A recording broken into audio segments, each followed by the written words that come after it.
नमस्कार दोस्तों। अक्सर एग्जाम में देखा जाता है कि अनुच्छेद 32, अनुच्छेद 17, अनुच्छेद 18, अनुच्छेद 61, अनुच्छेद 110 और अनुच्छेद 324, अनुच्छेद 371 ए, अनुच्छेद 371 जी, इन जैसे प्रश्नों को SSC, GD, MTS, railway, Bihar police, CHSL, CGL जैसे परीक्षाओं में बार बार रिपीट किया जाता है। तो दोस्तों, इन्हीं सबको ध्यान में रखते हुए आज की वीडियो में हम लेकर आए हैं कुछ प्रश्न जो कि आपके आने वाले कॉम्पिटिटिव एग्जाम के लिए बहुत ही उपयोगी होगा। तो चलिए बिना टाइम वेस्ट करते हुए शुरू करते हैं। तो दोस्तों, अक्सर एग्जामों में पूछा जाता है कि बिहू लोक नृत्य किस राज्य का प्रसिद्ध लोक नृत्य है। तो आपको याद रखना है ऑप्शन बी, असम का। दोस्तों, बिहू असम का सबसे प्रसिद्ध लोक नृत्य है जिसे मुख्य रूप से रोंगाली बिहू के अवसर पर किया जाता है, जैसे कृषि, खुशी और वृद्धि का प्रतीक माना जाता है। चलते हैं अगले क्वेश्चन में। क्वेश्चन नंबर 2, हाल ही में 524 वर्ष पुराने सुंदरी मंदिर का उद्घाटन किस राज्य में हुआ। तो यहाँ पे याद रखिएगा ऑप्शन सी, त्रिपुरा में। दोस्तों, सुंदरी मंदिर त्रिपुरा राज्य के उदयपुर में स्थित है। इसका निर्माण महाराजा धन्यमाणिक्य ने 1501 ईस्वी में कराया था। इसे मातावाड़ी मंदिर के नाम से भी जाना जाता है। तो अगर आपसे एग्जाम में पूछे कि सुंदरी मंदिर का अन्य नाम क्या है, तो मातावाड़ी याद रखिएगा। और इसका निर्माण किसने करवाया था, तो माणिक्य ने 1501 ईस्वी में कराया था, जिसे हाल ही में 524 वर्ष पुराने सुंदरी मंदिर का उद्घाटन त्रिपुरा में कराया गया। ठीक है, बढ़ते हैं अगले क्वेश्चन में। दोस्तों, क्वेश्चन नंबर 3 है, लूर लोक नृत्य किस राज्य से संबंधित है। अक्सर एग्जाम में पूछा जाता है। तो दोस्तों, यह हरियाणा से संबंधित है। हरियाणा का प्रसिद्ध लोक नृत्य है और यह फाल्गुन और होली के समय में किया जाता है।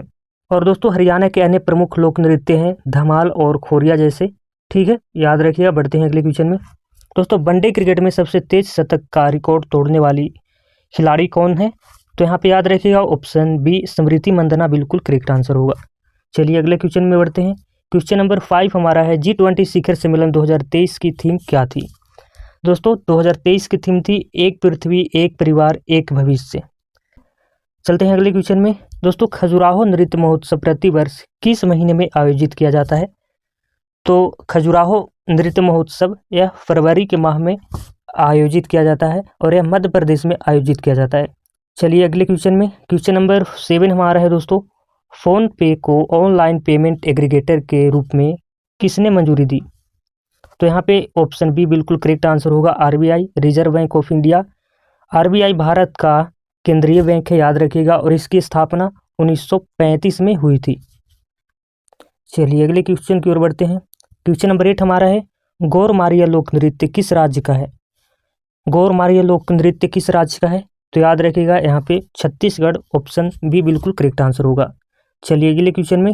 क्वेश्चन नंबर 9, ओडिसी नृत्य की उत्पत्ति किस राज्य में हुई थी। यह भी बहुत बार एग्जाम में पूछा गया है दोस्तों। तो जैसा कि नाम से पता चल रहा है कि ओडिसी नृत्य का जो उत्पत्ति हुआ था उड़ीसा से हुआ था। क्वेश्चन नंबर 10 हमारा है दोस्तों, संवैधानिक उपचारों का अधिकार किस अनुच्छेद में वर्णित है। तो याद रखिएगा ऑप्शन डी, अनुच्छेद 32। अनुच्छेद 32 नागरिकों को मौलिक अधिकारों की रक्षा हेतु सर्वोच्च न्यायालय जाने का अधिकार देता है और इसे डॉक्टर भीमराव अम्बेडकर इसे संविधान की आत्मा और हृदय कहते हैं। ठीक है, बढ़ते हैं अगले क्वेश्चन में। क्वेश्चन नंबर 11 हमारा है दोस्तों, अनुच्छेद 23 और 24 किससे संबंधित है। कई बार एग्जाम में पूछा जाता है कि अनुच्छेद 23 और 24 किससे संबंधित है। तो आपको यहाँ पे बताना है ऑप्शन सी, शोषण के विरुद्ध अधिकार। ठीक है, बढ़ते हैं अगले क्वेश्चन में। क्वेश्चन नंबर 12 हमारा है, 5वां राजभाषा सम्मेलन कहाँ आयोजित किया गया। तो यह गांधीनगर, गुजरात में आयोजित किया गया। दोस्तों, इसका उद्देश्य था हिंदी और अन्य भारतीय भाषाओं को बढ़ावा देना। गांधीनगर का नाम राष्ट्रपति महात्मा गांधी के नाम पर रखा गया है। ठीक है, चलिए अगला क्वेश्चन। क्वेश्चन नंबर 13 हमारा है, भरतनाट्यम किस राज्य का शास्त्रीय नृत्य है। तो यहाँ पे भरतनाट्यम तमिलनाडु का शास्त्रीय नृत्य है दोस्तों।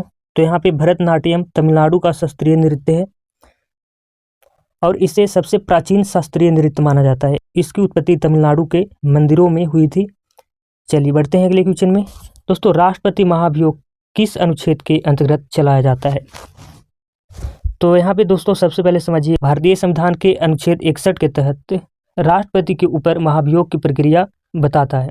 संविधान के उल्लंघन पर राष्ट्रपति के विरुद्ध महाभियोग लाया जा सकता है। इस प्रक्रिया में संसद के दोनों सदनों की भूमिका होती है। ठीक है दोस्तों अब तक किसी भी भारतीय राष्ट्रपति पर महाभियोग नहीं लगाया गया है। ठीक है, अगला क्वेश्चन दोस्तों, धार्मिक मामलों के प्रबंधन की स्वतंत्रता किस अनुच्छेद में दी गई है?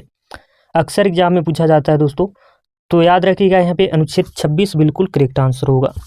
अनुच्छेद 26 प्रत्येक धार्मिक संप्रदाय को अपने धार्मिक संस्थानों के प्रबंधन का अधिकार देता है और यह धार्मिक स्वतंत्रता से संबंधित मौलिक अधिकार है। ठीक है, चलिए अगला क्वेश्चन, जिलों के समग्र विकास पर राष्ट्रीय सम्मेलन कहाँ आयोजित किया गया? तो यह पटना में आयोजित किया गया है हाल ही में। ठीक है, चलिए अगला क्वेश्चन, धन विधेयक का वर्णन किस अनुच्छेद में किया गया है? तो याद रखिएगा दोस्तों, अनुच्छेद 110 में धन विधेयक की वर्णन किया गया है।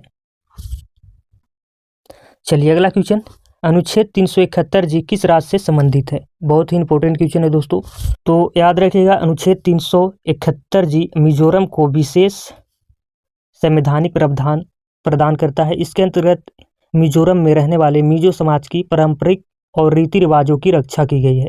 मिजोरम की राजधानी आइजोल है और यह प्रावधान कब किया गया था दोस्तों?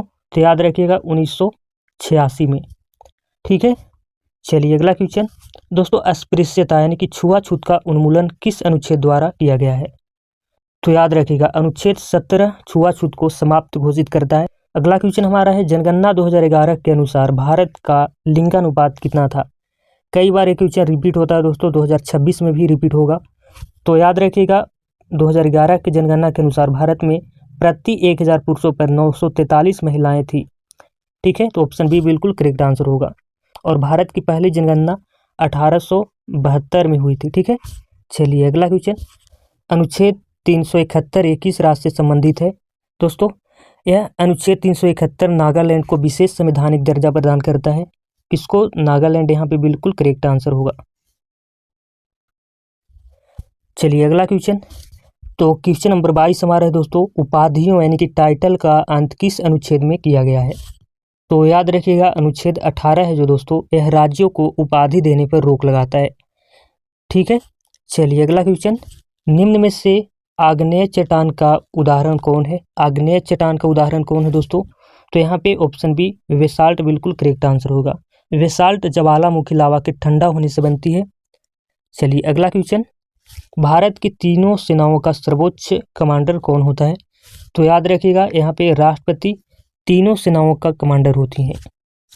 चलिए अगला क्वेश्चन, राज्य के नीति निर्देशक तत्व संविधान के किस भाग में वर्णित है? तो यहाँ पे याद रखिएगा नीति निर्देशक तत्व संविधान के भाग 4 में वर्णित है। ठीक है, चलिए अगला क्वेश्चन, क्वेश्चन नंबर 26 हमारा है, मौलिक कर्तव्य संविधान के किस भाग एवं अनुच्छेद में है? तो यहाँ पे याद रखिएगा दोस्तों, यहाँ पे ऑप्शन सी भाग 4A अनुच्छेद 51A में मौलिक कर्तव्य दिया गया है। ठीक है, अगला क्वेश्चन हमारा है दोस्तों, 100% प्रत्यक्ष विदेशी निवेश किस क्षेत्र में अनुमति दी गई है? तो यह बीमा के क्षेत्र में दिया गया है दोस्तों। तो यहाँ पे देखिए ध्यान से, FDI यानी कि फॉरेन डायरेक्ट इन्वेस्टमेंट का मतलब होता है किसी विदेशी कंपनी द्वारा भारत में प्रत्यक्ष निवेश करना। हाल के वर्षों में सरकार ने कई क्षेत्रों में FDI सीमा बढ़ाई है। इससे पूंजी निवेश, रोजगार और तकनीक विकास को बढ़ावा मिलेगा। ठीक है, चलिए अगला क्वेश्चन, निर्वाचन आयोग का प्रावधान किस अनुच्छेद में है? निर्वाचन आयोग का प्रावधान किस अनुच्छेद में है? तो यहाँ पे याद रखिएगा अनुच्छेद 324। अनुच्छेद 324 में निर्वाचन आयोग का प्रावधान किया गया है। ठीक है, चलिए अगला question, doctor APJ Abdul Kalam science city का उद्घाटन कहाँ किया गया? तो हाल ही में दोस्तों doctor APJ Abdul Kalam science city का उद्घाटन यहाँ पटना में किया गया है। चलिए अगला क्वेश्चन, मौलिक कर्तव्यों को किस समिति की सिफारिश पर संविधान में जोड़ा गया? कई बार एग्जाम में पूछा जाता है दोस्तों, बहुत ही VVI क्वेश्चन है। तो याद रखिएगा यहाँ पे स्वर्ण सिंह समिति के सिफारिश पर मौलिक कर्तव्यों को संविधान में जोड़ा गया। चलिए अगला क्वेश्चन, क्वेश्चन नंबर 31 हमारा है दोस्तों, राज हड़प नीति यानी कि डॉक्ट्रिन ऑफ लैप्स किसने लागू किया था? तो याद रखिएगा लॉर्ड डलहौजी, यहाँ पे बिल्कुल करेक्ट आंसर होगा। ठीक है, चलिए अगला क्वेश्चन, नोबेल पुरस्कार किस देश द्वारा प्रदान किए जाते हैं? तो यहाँ पे करेक्ट आंसर होगा ऑप्शन सी स्वीडन, बिल्कुल करेक्ट आंसर। तो दोस्तों आज की वीडियो में इतना ही, मिलते हैं किसी नेक्स्ट वीडियो में, तब तक के लिए जय हिंद, वंदे मातरम।